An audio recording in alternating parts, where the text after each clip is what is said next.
3 minutes. Thank you. Good morning. To the Historical Society, to the West Outer Drive Community Association, I am D.Eatta Wilcoxon. I am running for city clerk because I guess as any contender, I disagree with our current clerk. I do not agree that the integrity of this office has been at the forefront of her administration. I do not agree with the Pew administration poll indicating that we have had excellent elections. I do not agree that our young people have been engaged. What I will say to you all is that I come to you as a credentialed person. I earned a bachelor's degree, a master's degree, and a law degree by age 28. I have worked in this community long and hard. I've been on television for almost a decade now, talking to you about issues that are relevant to you, trying to make certain that the vote is a sacred right in this country. I have engaged you through the Renaissance Observer. I've talked to you about any number of issues relative to voting. I do not think that there is a more sacred right in our American democracy than the right to vote. African Americans in this country have only had the right to vote for 48 short years. That's with the passage of the 1965 Voting Rights Act. Detroiters have marched to the city-county building in opposition to the imposition of an emergency manager. They have marched inside the Coleman A. Young Municipal Center. They have marched a federal lawsuit to the doors of the federal courthouse, arguing against the disenfranchisement of Detroiters in Detroit. Under our current administration, over 60,000 votes could not be validated in our 2009 mayoral election. Not a single absentee ballot could be verified. Over 10,000 at the precincts could not be verified. I will not stand idly by and allow the state of Michigan to disenfranchise Detroiters any more than I will allow a sitting clerk to do that. I am running because I think I possess the credentials, I think I possess the drive, I think I possess the commitment to this community, and I have a compassion for this community to make certain that our youth are in fact engaged.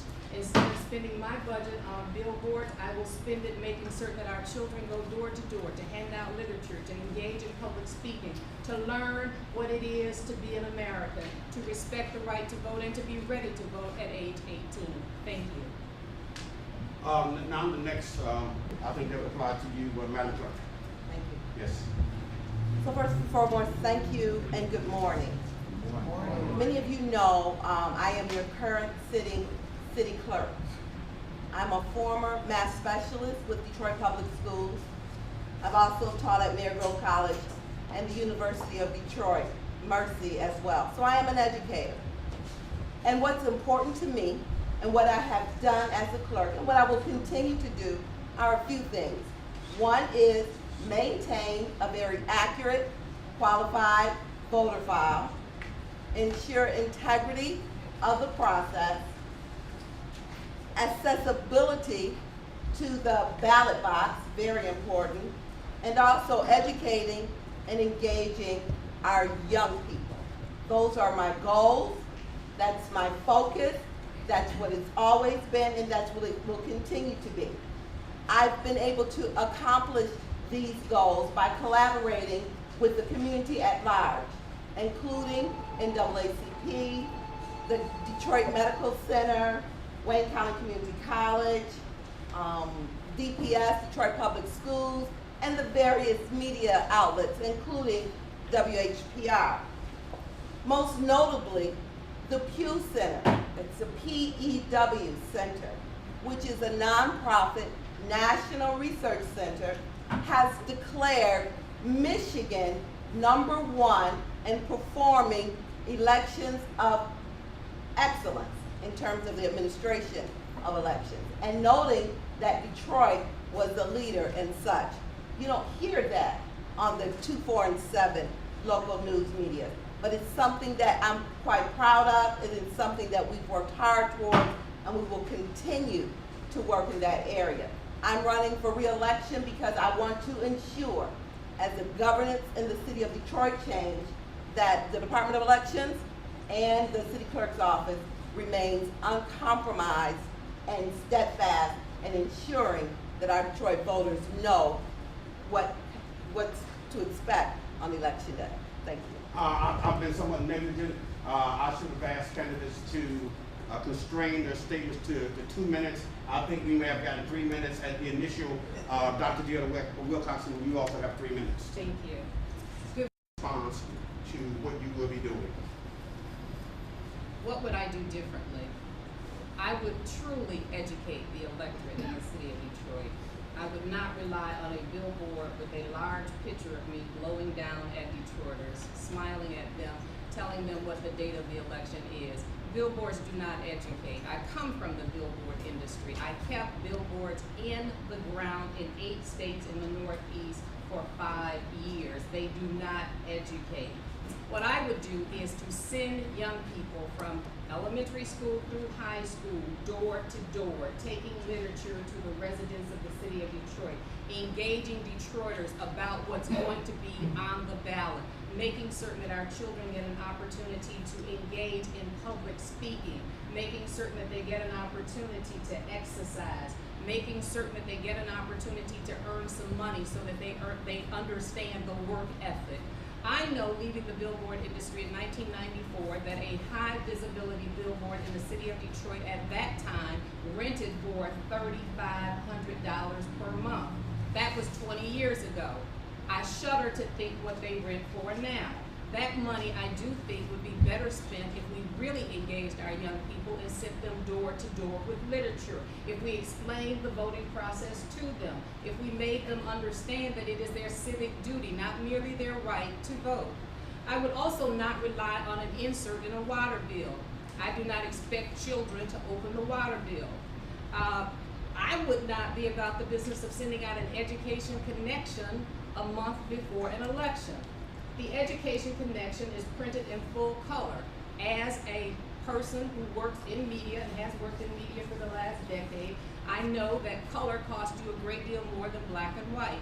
Even the University of Detroit, with its great endowment, does no longer send out anything in color. They use black and white. That's because the economy is strained at this juncture. The education connection, insofar as I am concerned, is an ineffective tool. What I would do instead is actually go out into the community. I would actually engage the community. Now, you can love or hate our former clerk, Jackie Kirby.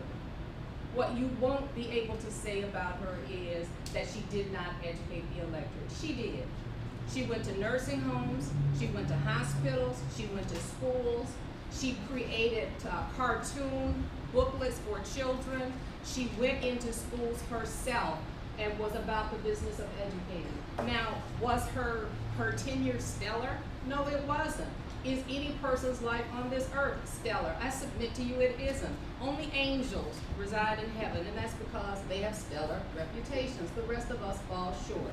I said all of that to say that as a former educator, and I have educated from preschool to law school, and I've taught in some of the toughest districts in this country. I taught in Highland Park in the mid-1990s, and I taught in Detroit public schools.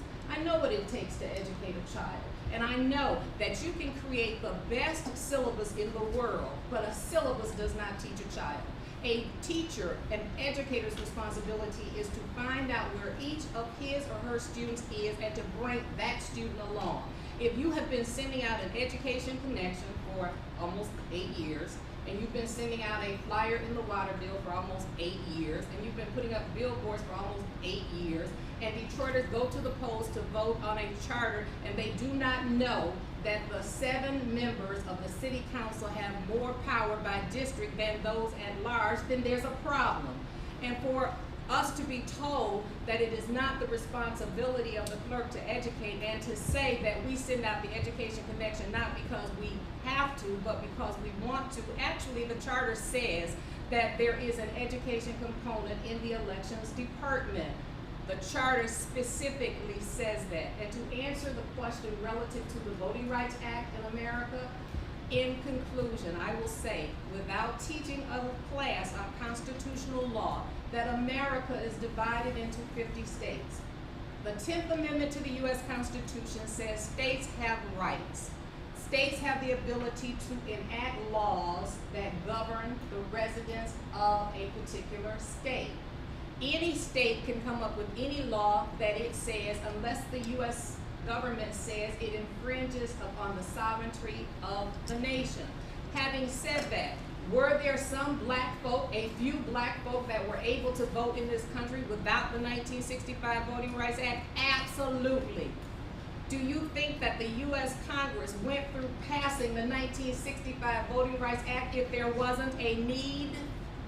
No, they did not. Do you think that a white Congress in 1965 would pass a Voting Rights Act almost exclusively to deal with the disenfranchisement of black people if there was not a need? I submit to you, Detroit, there was a need. There was a need for the 1965 Voting Rights Act.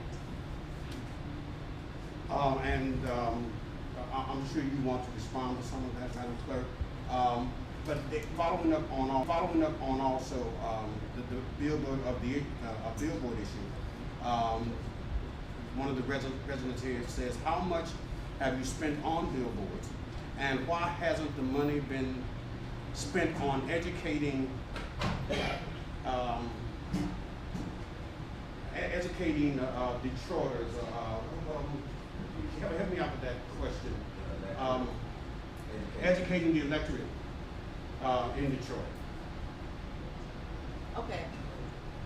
As far as billboards are concerned, billboards are a piece of education. They come out of my education budget. Billboards act as a reminder. A reminder is a sense of education, and that's why we use them.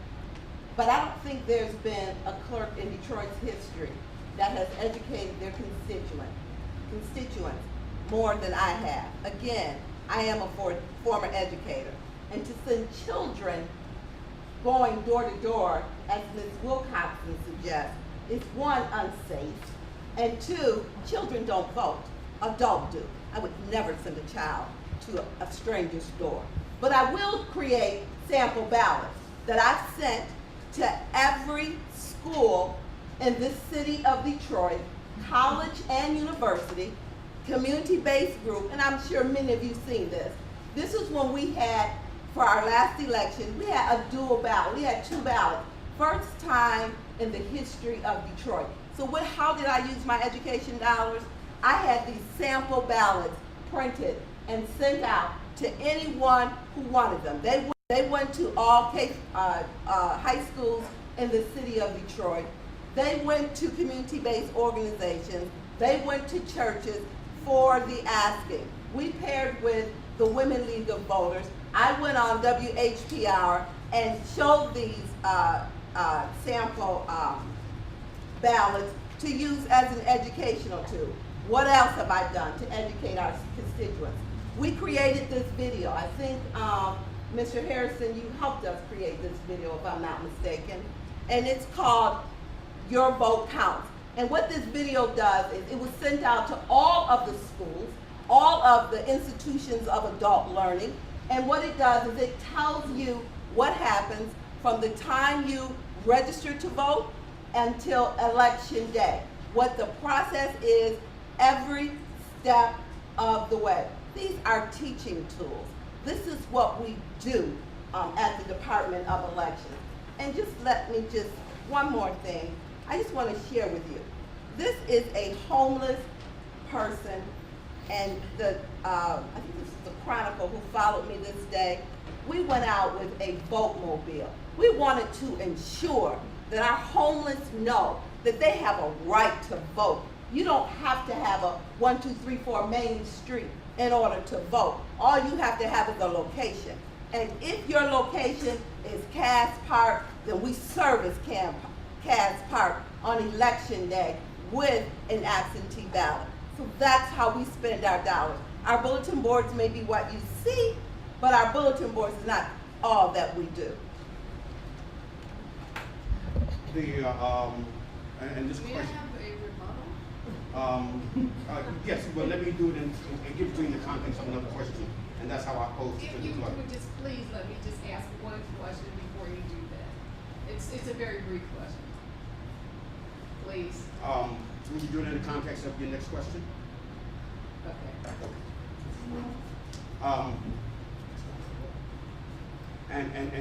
And just offer our candidates, is there anything else that we want to add before we move into this next portion of the program? Yes, Senator Thomas? please. May I ask you, how many of you know that we've been voting well before 1965? Raise your hand, please. Thank you. I just want to point that out. Ms. Wilcoxon seems to think that we've only had the right to vote since 1965. African Americans have been voting since the 1800s. We had a poll tax that we had to pay, but we certainly had the right to vote. For one to say, to run to clerk, that we have only been voting since 1965 shows that one does not really know that process that's involved or the Voting Rights Act. I think she's referring to the 1993 Voting Rights Act, which allowed for one to not be removed from the voter file for inactivity. Well, let me speak for myself, Ms. Winfrey. Having earned a law degree from Cumberland School of Law on the old money side of Birmingham, Alabama, being the only African American to graduate in that class of 236 people, having my white colleagues and classmates stand up and give me a standing ovation, I think I know a little bit about the law.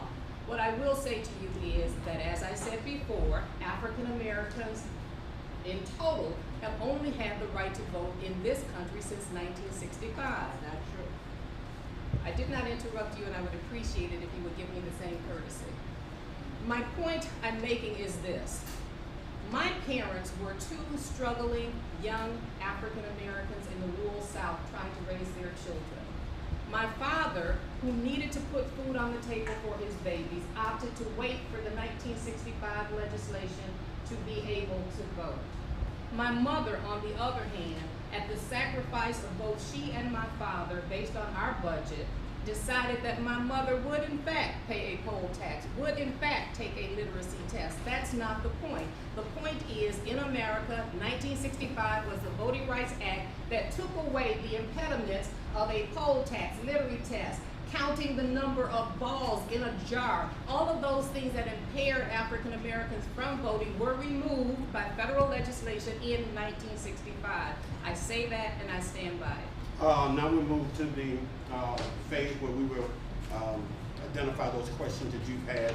As a skillful, I don't want to say politicians, but certainly any of those issues that may have been left hanging, we know you will skillfully add those into your rebuttals and those questions.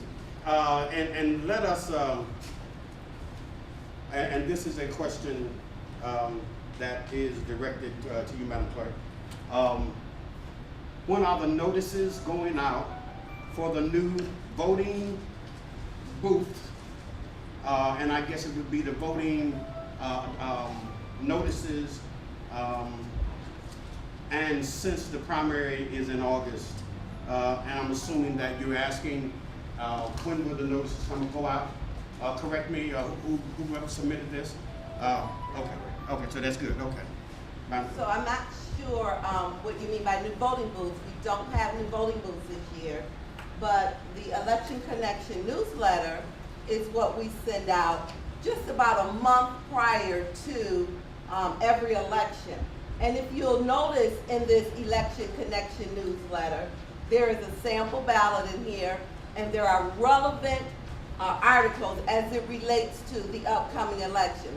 You've come to expect this every election, about a month prior to every election. We'll have our districts on this one as well. We are not required by law to do this.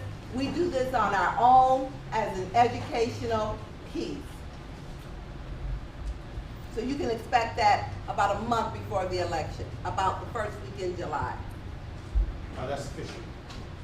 Dr. D.Eatta Wilcoxon, what key experiences do you bring that qualifies you for the position as city clerk?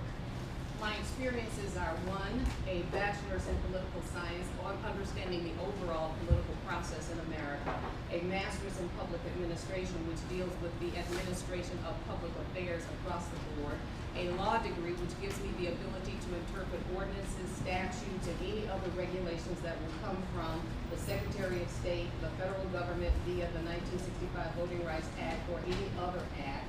I've also been a member of the community and I work and operate inside the community. I have my finger on the pulse of issues relative to this community. I have published and edited it and made available to the residents of the city of Detroit the Renaissance Observer, an issue-oriented monthly newspaper for over a decade. And in that paper, we've been about the business of talking about the 1965 Voting Rights Act and why it is that African Americans every 25 years have to go before the U.S. Congress to determine whether or not states that are currently under the protection of the 1965 Voting Rights Act will stay there or not.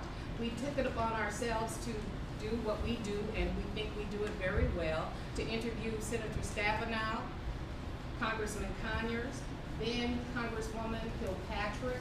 We interview the people who know what the answers are, and in the event that they don't, they research them and they get them back to us. So I've been in the forefront of fighting for the right to vote and being very appreciative of the fact that we have it, and being very, very, very, very bullish when it comes to protecting that right, ensuring that no one has the ability to disenfranchise any Detroiter. Thank you. I'm assuming that's sufficient. If there is an answer, you guys think that may not have hit the target or the intention of your question, please don't hesitate to do the follow-up. Following up on also the billboard of the billboard issue, one of the residents here says, how much have you spent on billboards, and why hasn't the money been spent on educating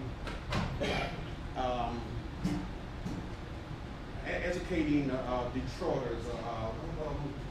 Help me out with that question. Educating the electorate in Detroit. Okay. As far as billboards are concerned, billboards are a piece of education. They come out of my education budget. Billboards act as a reminder. A reminder is a sense of education, and that's why we use them. But I don't think there's been a clerk in Detroit's history that has educated their constituents more than I have. Again, I am a former educator, and to send children going door to door, as Ms. Wilcoxon suggests, is one, unsafe, and two, children don't vote. Adults do. I would never send a child to a stranger's door.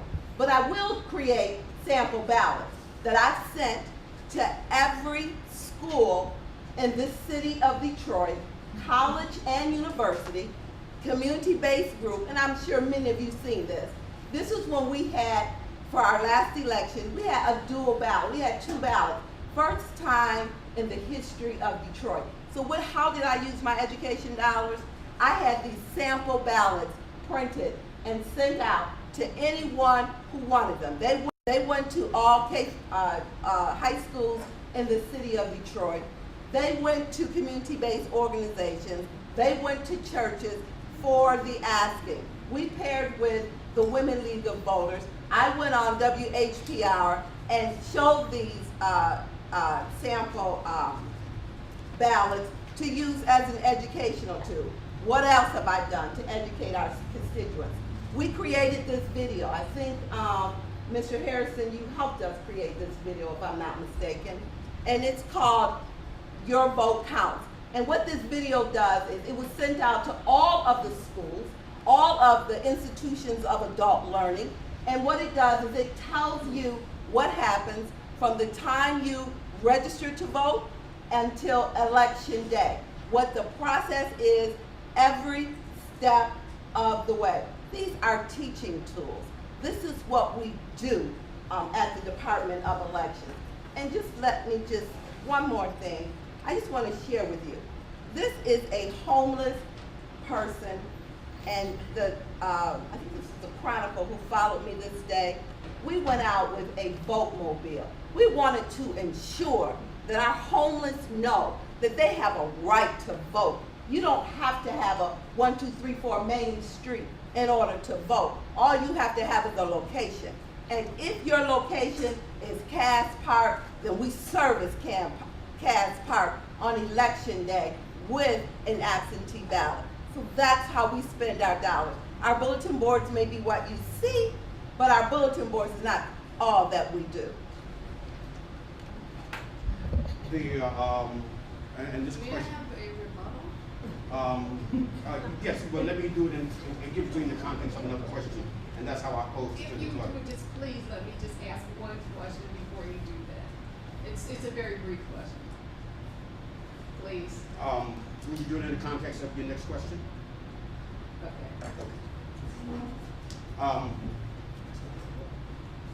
And votes related to the numbered seal problem, and that's related to the absentee ballots uncounted. Why did it happen? What steps will be used to prevent this in the next election? And we will also pose that to you, Dr. Wilcoxon. Madam Clerk. Okay, thank you. First of all, let me thank my poll worker, because we have the best poll workers in the state of Michigan. And I appreciate you speaking up because you know the process. We are not talking 60,000 people. We're talking 6 canisters, 6 transfer cases that hold about 10,000 ballots apiece, first of all, okay? So we have 500, as you know, 29, well, we have 429 precincts now. So out of those 429 precincts, 6 canisters were not able to be recounted. Not saying they were counted initially. We're talking a recount process first. Secondly, the Detroit Department of Elections does not handle recounts. Those are conducted by Wayne County Board of Canvassers, not the Detroit Department of Elections. That's the second point. Thirdly, we are not legislators. We don't create law. We follow the law. I have, please note that Michigan is one of 2 states in the country that cannot recount every canister. That is a travesty. How would I feel if my votes aren't recounted? I'm on that ballot in 2009. I ran for clerk, mayor, council, that's called the municipal race. I am on that ballot. So any ballot that is not able to be recounted in a municipal race, of course, would affect me. But let me say, because we are not legislators, I have to fight in Lansing with our lobbyists to help laws get changed. We've done our research. We know that we're one of 2 states in this country that every canister is not recountable. In my opinion, every canister should be recountable. Yes, if a seal number doesn't match, that happens 6 times, not 60,000, 6 times. Because at the end of a long day, as you know, poll workers are tired. Human error happens. Numbers are transposed. Instead of 1, 2, 3, 4 in the poll book, they put 1, 2, 4, 3 on the canister, not recountable. That's a travesty. Yes, that should be changed. What have I done? I'm very active with the Michigan Municipal League. This is me on the cover of the Michigan Municipal League. On the inside of this, they have an article that they've written about me in this picture that you can see. As I am in Lansing, I am fighting for these laws. I am trying to get these laws changed. Again, we are not legislators. We only follow the law as the clerk. Your council, your state reps, your state senators, those are legislators. Those are the ones that create the laws. I'm the one that have to go up to Lansing and fight for you and say, look, we need these laws changed. I agree. Every canister should be recounted, but that's not the law in the state of Michigan. And the only thing I can do is what I will continue to do, and that is to go up to Lansing and fight with my lawmakers to get these laws changed. Thank you. Dr. Wilcoxon. I'm not very good at math. My expertise is in analysis, and that's probably why I gravitated to law as opposed to medicine, which was my desired field of expertise. But to say that we have 6 canisters that were involved here, and to say that those 6 canisters contain 10,000 ballots each is 60,000 in my estimation. And perhaps I'm wrong about that, but the numbers add up. The clerk has in fact defeated her own proposition, which was to say there weren't 60,000 ballots, and for the life of me, I can't quite figure out, if you just allow me to finish. I just didn't say ballots, I said people. Okay. I think it's pretty clear that 60,000 ballots somehow mysteriously had the ability to be recounted. And I still make the same argument that if I cast a ballot today, and in order to determine the validity of an election, you must recount that ballot. You cannot determine the validity of the election unless the ballot is recounted. And you tell me that you can't recount it. That tells me that you cannot tell me with any degree of certitude who really won that election, which is probably why Detroiters in large numbers are of the opinion that their elected officials downtown Detroit making decisions for them now were not elected, but rather were selected. There's a reason for that. We spoke in the opening statements about the integrity of the office of the clerk. It is missing, sorely missing, for this very reason. Secondarily, when you talk about numbers being transposed and people being tired, you make accommodations for that. It is your job as a manager to make certain your people aren't so tired that they misallocate votes and that they miscount them at the end of the day. If you need to have 2 different shifts or 3 different shifts, you make certain that you have those 2 or 3 different shifts. But you do not hold the history of a city in the balance of people who are tired. You're right. It is a human condition for us to get tired. When I get tired, I rest, because I know that once I've rested, I'm fresh and I come back at it brand new. That should be the principle that's applied to our poll workers. Our poll workers are wonderful people. I applaud them. And I will be looking for ones who are not so tired that they transpose numbers. And I will be looking for ones who can go from one shift to the next. That will be my job. And I can assure you that I will do it, and I will do it well. A comment or that you are sort of transposing into a question of it. Okay. First of all, Don, this is an excellent newsletter. I'm an educator, and as I see this, you reference about color, and I see you have several colors.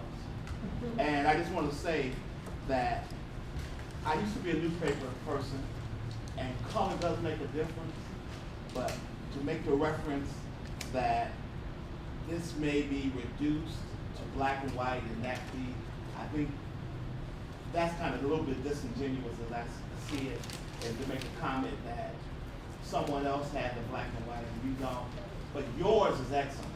I just want to say that, and it's very appealing, and you have a nice picture too. Thank you. May I respond to that, Mr. Moderator? Yes. One of the gifts that God gave me, and I thank him so much for it, that my grandmother enhanced, my grandfather, my parents enhanced, was the art of negotiation. When I was with my previous publisher that published my newspaper, I paid for color on a per page basis. With my new printer, I negotiated wherein I paid for color one time. And I can put as much color on each page as I want to. If I want to make every word and every letter on every page a different color, it will not cost me any more than it does if I print in black and white.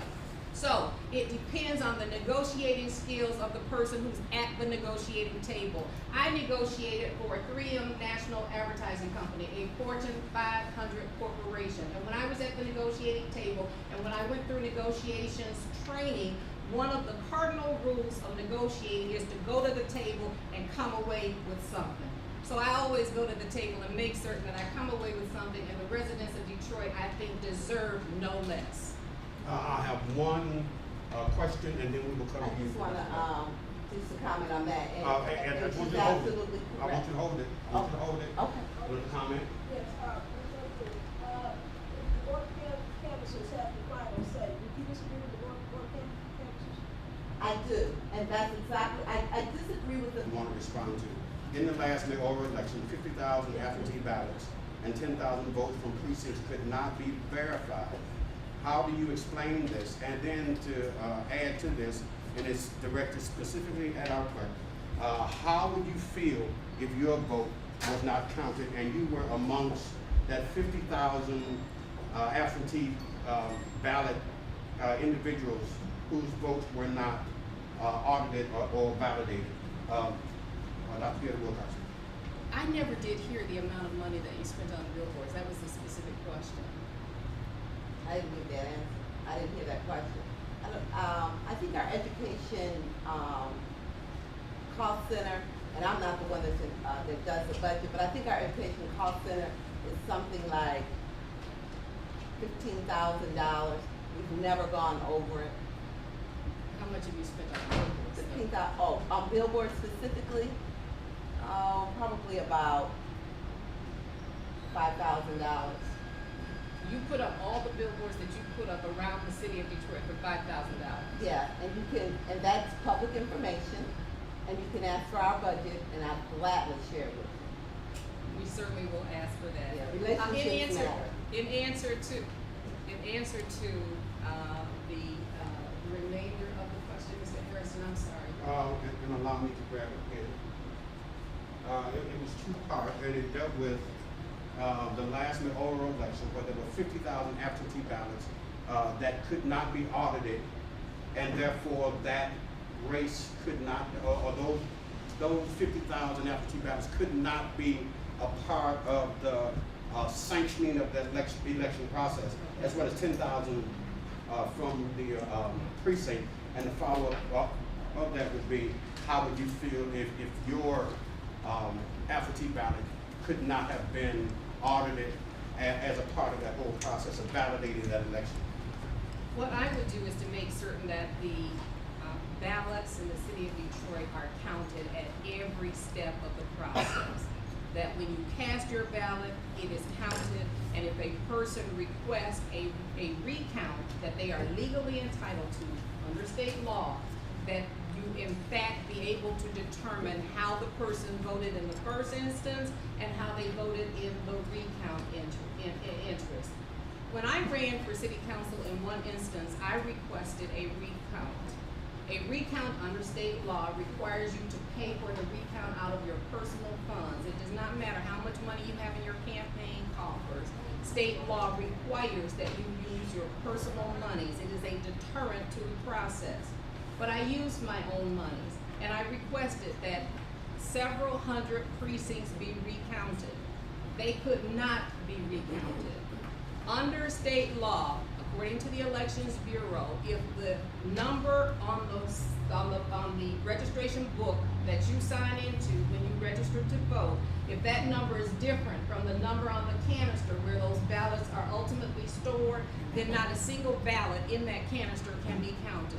So you can never determine with any degree of certitude who really won an election. If you can't open the canister, recount the ballots in that canister, you can't prove to me that you ever counted them in the first instance. Where's the proof?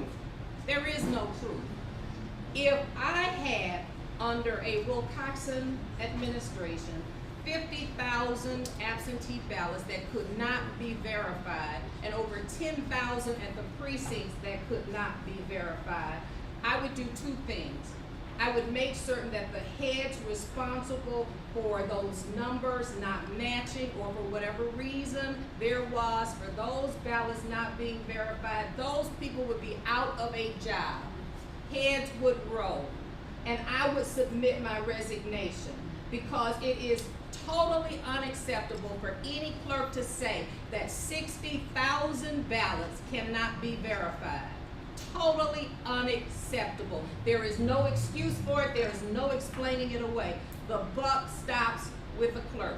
The responsibility is not with the elections director. It is not with anyone on staff. It is with the clerk. If you do not have safeguards in place that ensure that a ballot is, one, counted when the person cast it, and it can be confirmed when a recount is requested and paid for, then you thwart state law. State law says you have a right to a recount. This is not a privilege. No one granted you a privilege to a recount.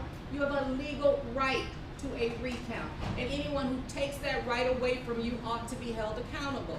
So I submit that if 50,000 absentee ballots and 10,000 ballots at the precincts could not be verified, then heads ought to have rolled and it ought to start with the clerk.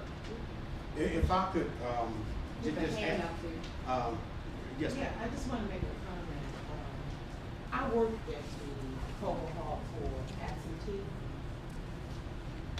They're not open until the day of election. And one of the processes, when there is a ballot that comes in, when the numbers don't match, we verify, first of all, if that voter had voted. And if that voter has never voted, there's a process, there's a procedure that we go through. So, from my perspective, from working at Coble Hall for several years, I can't see that number of people who went through that process. You mentioned, 20,000? No, it was 50,000. 50,000 absentee, or were these people who actually voted? This would have been to the canvas, Board of Canvas. the board of canvassers and, Oh, and that's the issue. And maybe, all of that will be answered. One other thing, just before we move along. Yes, sir. Oh, you want Yes, you want to do it now, because there is another question that we have, that I think that's related, that Dr. Wilcoxon will respond to, and you can ask your question then. Yeah, Okay, that'd be fine. Of uncounted votes related to the numbered seal problem, and that's related to the absentee ballots uncounted, why did it happen? What steps will be used to prevent this in the next election? And we will also pose that to you, Dr. Wilcoxon. Madam Clerk. Okay, thank you. First of all, let me start. First, yes, ma'am. I wanted to add to that, it was not only the people that were deceased, but it was people that they had sent the ballot to where the houses were empty, and some of them were torn down. And I just wanna know, the ones that their home was torn down, but they're still alive, and you can't find them some way, what do you do with those empty ballots? Do you burn them? I mean, because if you don't, there's a question comes to mind, well, somebody else could take that ballot and do what they want to do with it. So that's my thing. I wanted to know, what do you do? How do you dispose of these things? Okay, so the U.S. Postal Service don't deliver mail to burn down houses, first of all. But let me just say this. What happens is, before that ballot is sent out, there are 3 pieces of official mail, this is election law, that must be delivered to that home, that address. If that mail comes back as undeliverable, and if the house is empty or whatever, the mail carrier will send it back as undeliverable. If that happens on 3 pieces of mail, now this is before the ballot, that address, that person is put in what we call cancellation countdown, where they sit for 2 federal elections, which is 2 years, the presidential election and then the congressional election. At that time, if there's still inactivity, that person is then removed and no more ballots are sent to that address. But all ballots that are spoiled, sometimes people in the polling places, they spoil their ballots. We mark them spoiled on the ballot, but more importantly than that, we go into the system and that everybody's assigned a ballot number. That ballot number is spoiled in the system, right there on the. You're suggesting that the 12 years is, and that's the figure that you gave, is that a realistic figure? The guy was dead, his father was dead for 12 years, and we did a survey. We went out and we did surveys in the neighborhood, about the absentee ballots, because a lot of people around there, they were old and some of them died, and we just wanted to do that canvassing to find out, what happened to the ballot. Are you getting a ballot? And if so, what did you do with it?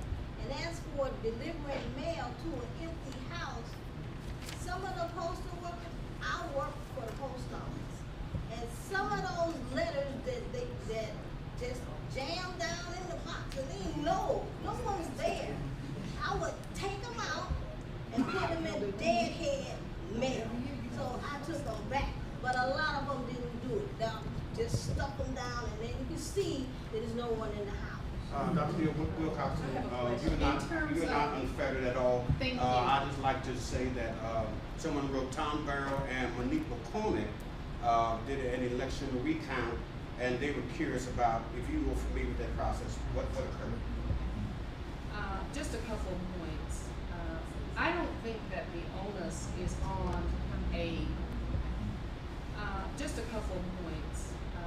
I don't think that the onus is on a person's family to ensure that that person's name is removed from the rolls. If a person sends me back a ballot, 12 consecutive years, they send me a ballot saying the person that you sent this ballot to is deceased. And I know that that person, year after year after year, is going to send me a letter saying the person is deceased. But they're not going to send me what I say is the documentation that I need, a death certificate or something from Social Security. What I'm going to do is write that person a letter and say, "Dear Detroit resident, I am happy to remove your loved one from the rolls. I need these pieces of information in order to do that. So to prevent you from having to do this repeatedly, please send me a death certificate, something from Social Security, or some other bit of documentation, even an obituary. Send me a copy of the obituary, and I will gladly remove that person from the rolls. But I am not going to sit in my office and continue to receive mail from people year after year after year after year, knowing that they obviously do not know what proper procedure is. Instead, I'm going to tell them. Secondarily, in terms of disparaging the voting process by saying that elections are not fair, that people cheat, if people are acting unfairly, and if they are cheating, I'm not going to lie in order to protect the process by saying they are not cheating and they are not lying. If they are lying and they are cheating, I'm going to say they are lying and they are cheating. And I'm going to clean and purge the process by doing that. If people know that you know that there is a sense out there, even if it isn't real, then I think it is the responsibility of a public elected official to do everything within his or her power to ensure that there is trust and faith in the process. But there can be no faith in the process if people in this city believe that 60,000 Detroiters were disenfranchised in the mayoral election in 2009. As long as they believe that, in some instances, a belief or the appearance becomes a person's reality. If you are a true professional, it is your job, your responsibility to find a way to make certain that you chip away at that perception. So I would be about the business of doing everything within my power to make certain that tired poll workers didn't transpose numbers, that people who were deceased did not in fact vote, and that people did not feel that deceased people voted. Because I wouldn't be sending out ballots to deceased people repeatedly. I would find a way to ensure that we stop that process so people then felt that yes, the clerk is on top of this. She's gotten my letter. She understands that I did not know the process, but she took it upon herself to educate me. In terms of the sanctity of the office of clerk, I really do not think that there is any more important office in the city of Detroit, because that office determines who the mayor is, who the city council is, who your lesser, and when I say lesser, I use that term loosely, the lesser elected officials are. The people on the school board make policy decisions in terms of how your children are educated. There's nothing more important. The mayor, because we have a representative form of government, we are the republic. As a result of that, Detroiters do not get to go downtown and cast a ballot and have that ballot heard. They function through their elected officials. So if you have a mayor in place that you say you didn't elect, if you have a city council in place that you say you didn't elect, if you have a school board in place that you say you didn't elect, then there can be no more important apparatus in any municipal form of government, because that apparatus is responsible for the policy decisions that will set the tone for the city. When Detroiters were upset over 15,000 acres of land being sold to Hans Farms, over 700 of them went downtown to the city-county building and voiced their opinions. But they weren't heard because we have a representative form of government. Those people who sat in the seat of city council members were responsible for speaking for them. So again, there is no more important office than the office of city clerk, because elections must be believed in. People must believe in the credibility of that office. And unless they do, you will have disgruntled people who will not go to the polls because they will not feel that their vote is counted. They will not feel that there's any integrity in the process. And again, the buck stops with the clerk to make certain that that integrity is in fact there and it is in fact intact. I'm sorry. And I just want to. All right. Not only before, there's no excuse for the tapes to be not the same when you close that ballot box.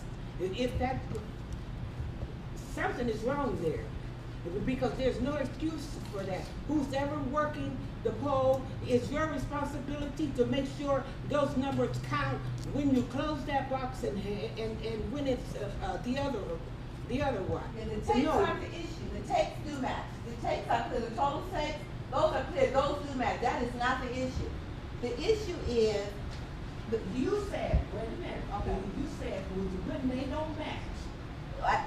the numbers, the serial numbers. The serial numbers, not the tape. When you close that box, that serial number should be checked before you close that box on the top and the bottom. There's no excuse for that. Let me kind of impose in here because we want Dr. Wilcoxon to have her response, and then we can come back to that if you like. Dr. not Wilcoxon. only was it Monique Baker McCormick and Tom Barrow, it was Maureen Taylor, it was D.Eatta Wilcoxon, and there were a lot of us who requested our legal right to a recount, and we could not get it. And we could not get it for the very same reason. The poll book numbers did not match the canister numbers, and they must match by state law.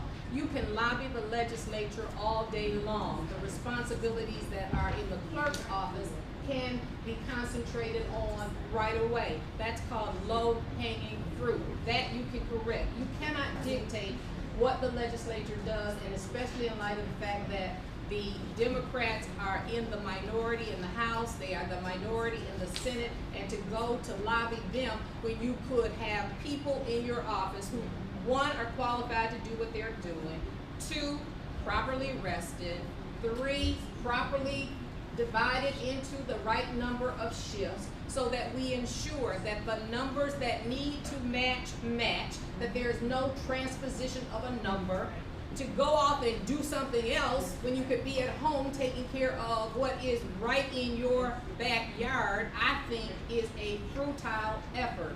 I would concentrate on making certain that my people were doing what they were supposed to do, what the people of the city of Detroit asked me to have them do. I am their manager, and as their manager, they should be making certain that every vote in the city of Detroit is in fact counted. So I would make certain that that part of the process that I am uniquely responsible for was as effective and efficient as possible. The other things I would deal with at a later point. So I guess from an organizational standpoint, I view this problem differently. And as a candidate who has requested and has paid for a recount out of their own pocket, I recounted over 600 precincts, only to be told that you cannot recount the vast majority of them. And the board of canvassers told me in writing, because I paid for the transcript, that yes, this system is flawed. That does not resolve the fact that we are getting people in office that we didn't in fact vote for. And as a result of that, that disenfranchisement, that anger, that frustration, that lack of buy-in as it relates to the candidates that are actually governing us is not going to go away until the root of the problem is addressed. And you are not going to deal with the root until you make certain that you have qualified and competent people in office, and you make certain that the people who are supposed to be responsible for supervising and managing those people are qualified to do what they are doing. That's the only time the election cycle in the city of Detroit and any other city will work the way it's supposed to work. Just to kind of add in, and I really got your passion in that, because you were saying, well, to not be kept. that there should be a fail-safe system that really should be there, where something like that should not occur. No, my understanding is it's a seal. It's a seal. They have a serious. Hold on one second. Hold on. I would certainly allow you folks. I want to say that I would allow you to respond if you just hold back, please. Now, what would you do to prevent something like that from occurring again? And Madam Clerk, I'd like you to respond the same way. Dr. D.Eatta Wilcoxon. I don't think that there's anything more that I can say. From an organizational standpoint, you have to make certain that you have measures in place at every step of the process that will ensure the outcome that you're looking for. And in this case, you are looking for an election that people walk away from believing that it is fair and it is honest. That's all Detroiters are asking for, is a fair and an honest election. Now, once I'm inside the clerk's office, I will have more information and more tools available to me. But structurally, the problem is with the structure.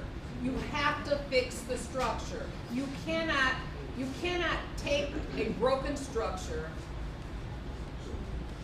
that has structural difficulties and apply a legislative answer to it. You must get inside that system and make certain that each step in the process is what it needs to be in order for you to get the result that you intend to get, which is a fair and honest election. Detroiters are asking for nothing less, and they deserve nothing less. Ma'am, your name, Ms. McKissick wants a fail-safe system. Madam Clerk. Ms. McKissick wants a fail-safe system. Madam Clerk. Ms. McKissick has a fail-safe system in the city of Detroit. And you know, I see a couple of my poll workers here, you know, and it's really discouraging when we hire 6,000 poll workers on election day, and they do a yeoman's job.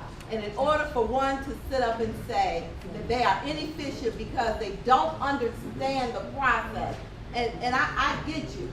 Once you're in the seat, you will get a better understanding.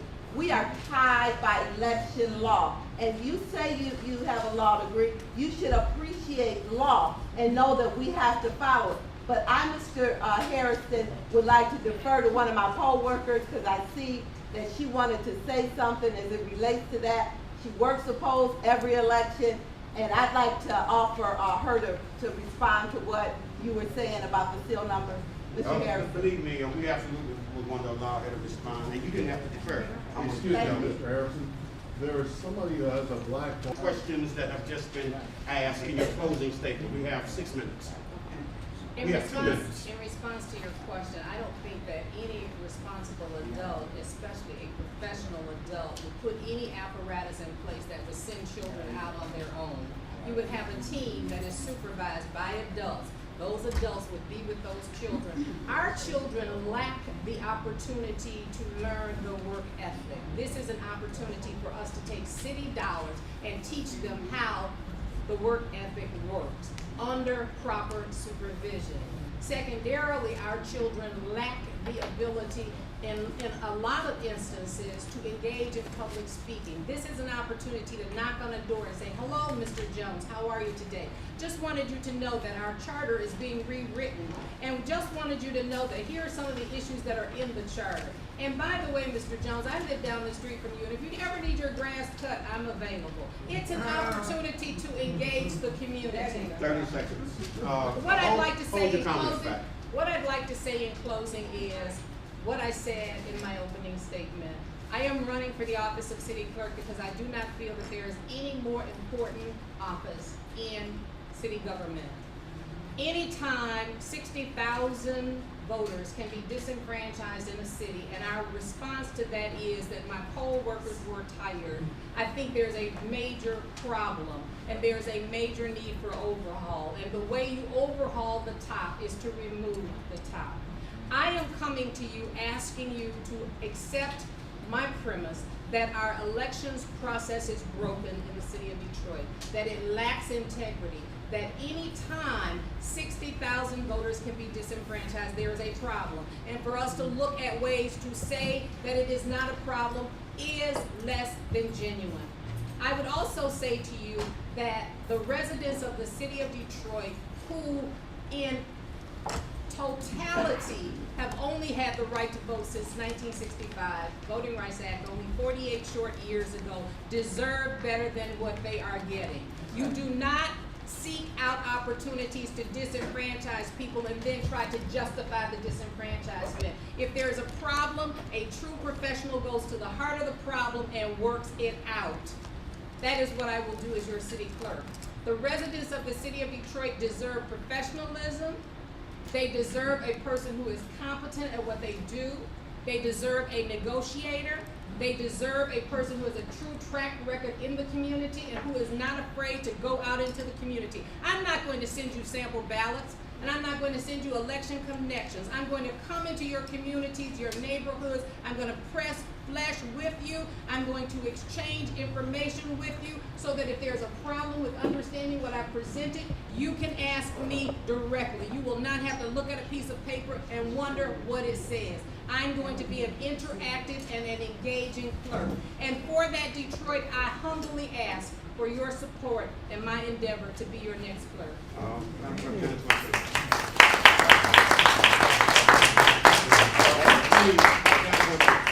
Thank you for the opportunity to be here. I'm just gonna say it again.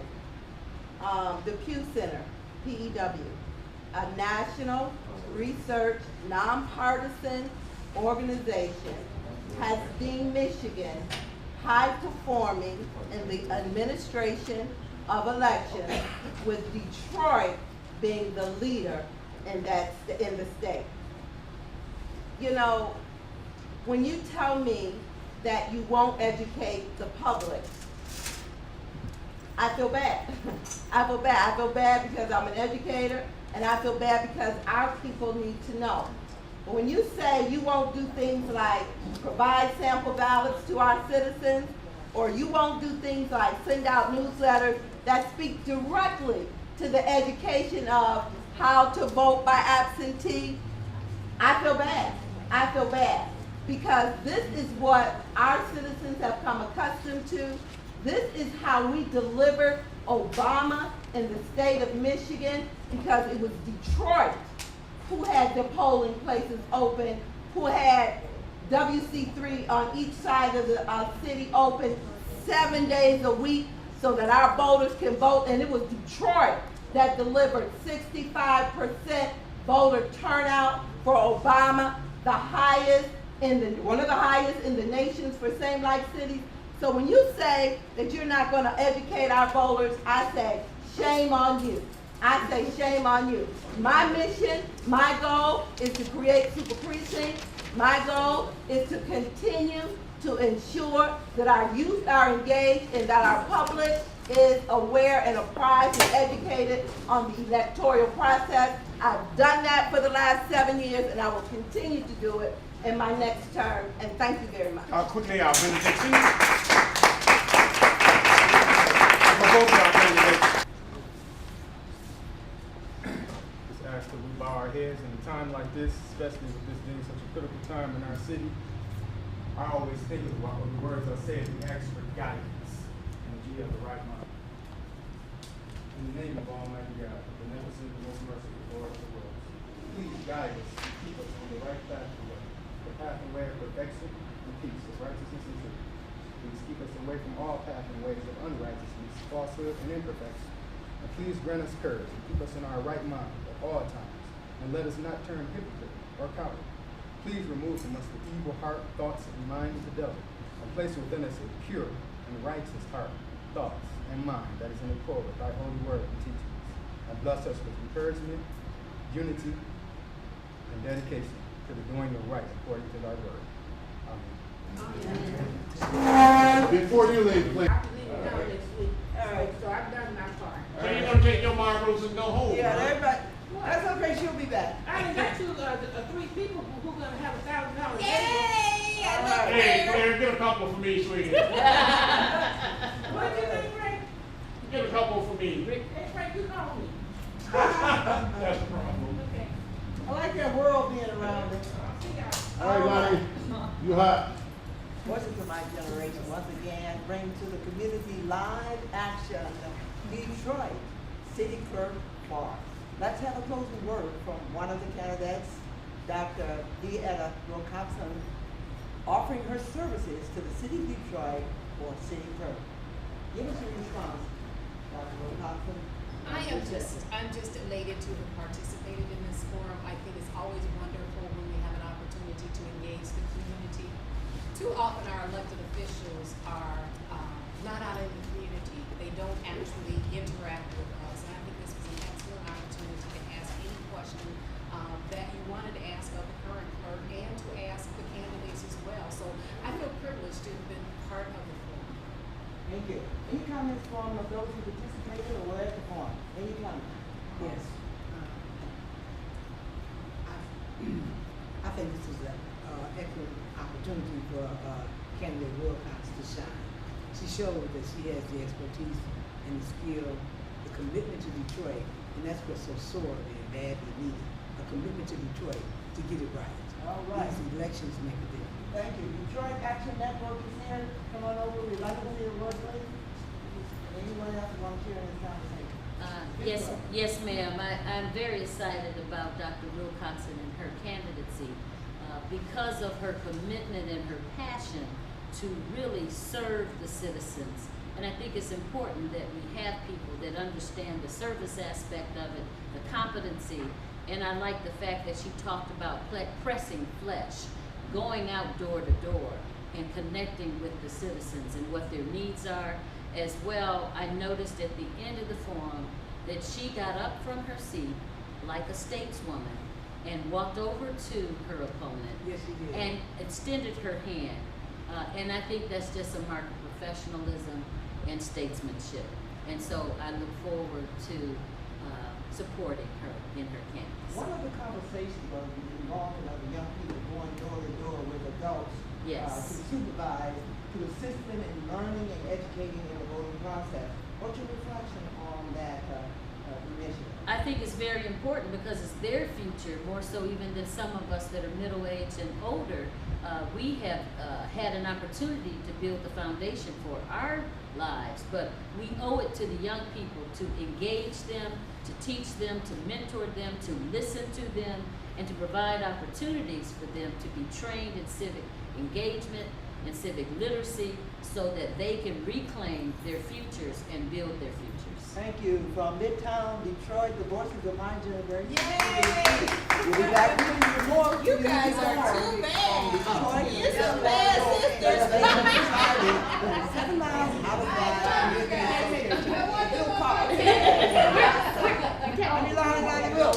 next time. Oh, no. That's a wrap, guys. That's right. Where's Theo Rand? In town, my nieces and nephews.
votes related to the numbered seal problem and that's related to the absentee ballots uncounted.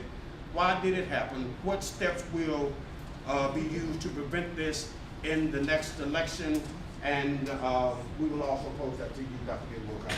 Madam Clerk. Okay, thank you. First of all, let me thank my poll worker, because we have the best poll workers in the state of Michigan, and I appreciate you speaking up because you know the process. We are not talking 60,000 people. We're talking 6 canisters, 6 transfer cases that hold about 10,000 ballots apiece, first of all, okay? So we have 500, as you know, 29, well, we have 429 precincts now.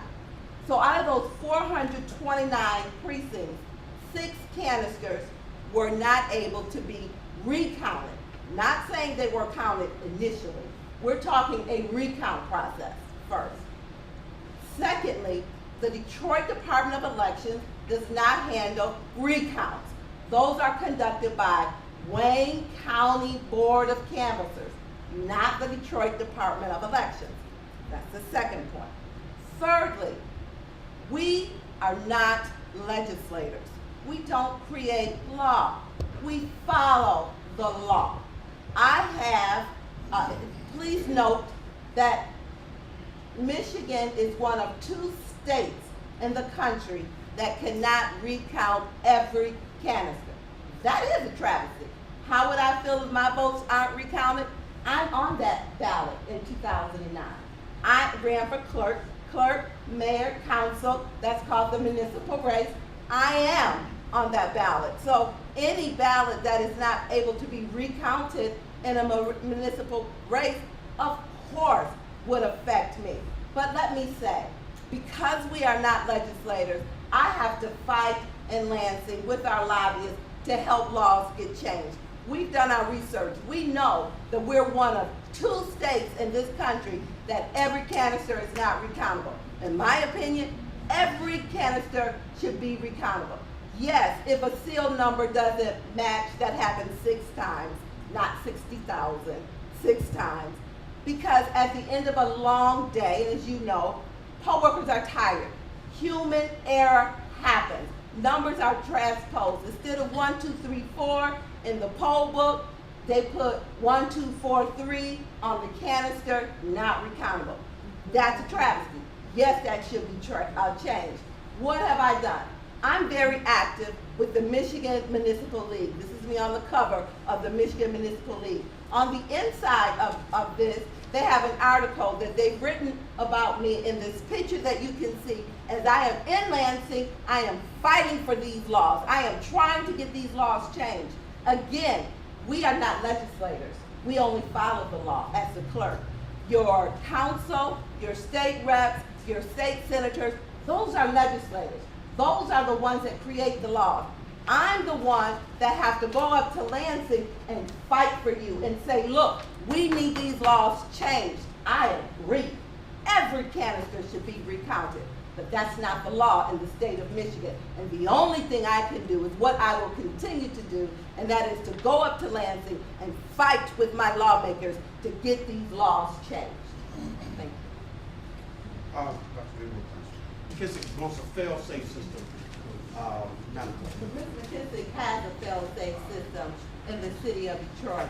And you know, I see a couple of my poll workers here, you know, and it's really discouraging when we hire 6,000 poll workers on election day, and they do a yeoman's job. And in order for one to sit up and say that they are inefficient because they don't understand the process, and I get you.